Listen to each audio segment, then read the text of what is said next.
तर हे समजून घेऊयात की व्ही.एस. बाबू नेमके आहेत तरी कोण.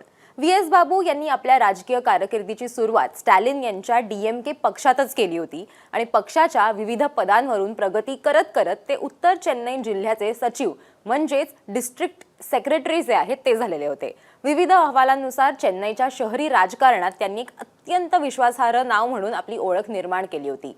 2006 मध्ये पुरासवाल्कम मतदारसंघातून विजय मिळवून त्यांनी तामिळनाडू विधानसभेत प्रवेश केला.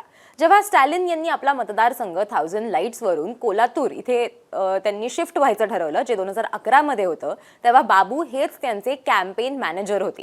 आता जरी स्टॅलिन यांनी ती निवडणूक जिंकली असली तरी त्यांच्या विजयाचं मताधिक्य म्हणजे मार्जिन ही खूपच कमी होती.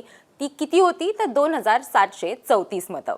या कामगिरीमुळे डीएमकेच्या पक्षश्रेष्ठींनी बाबू यांना जबाबदार धरलं आणि त्यांना त्यांच्या पदावरून हटवलं.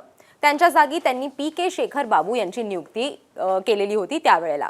आता पक्षांतर्गत कलहामुळे आणि मतभेदांमुळे त्यांना पक्षाच्या इतर जबाबदाऱ्यातूनही मुक्त करण्यात आलं आणि अखेरीस 2011 मध्ये त्यांनी डीएमके मधून बाहेर पडण्याचा निर्णय घेतला.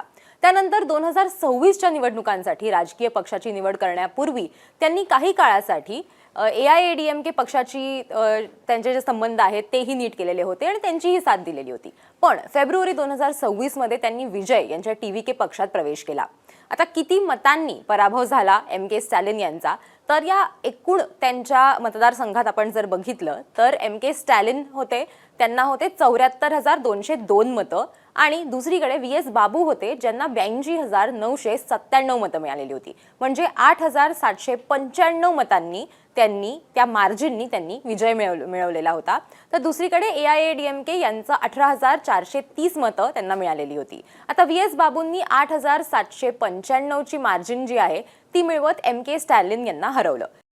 शिकूया AI ची क्रांती. चला करूया MSCIT. आजच नजीकच्या MSCIT केंद्रात आपला प्रवेश निश्चित करा.